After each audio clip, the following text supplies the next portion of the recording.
guys, magandang hapon, tanghali, umaga sa inyong lahat. Luto kami ngayon ng adobo with patat.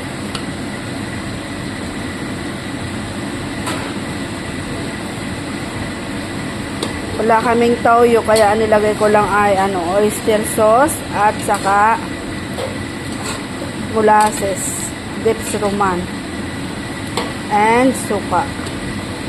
Yan. Kulo. Malambot na siya guys, pati patat. Gusto ko yung ganitong patat maligat pa. Ayan guys. Ready na yung lunch. Mga OFW dyan. Madami yan guys. May patat kasi. Bye! Thank you for watching. Saan man kayong sulok ng mundo. Ingat tayo palagi. Bye!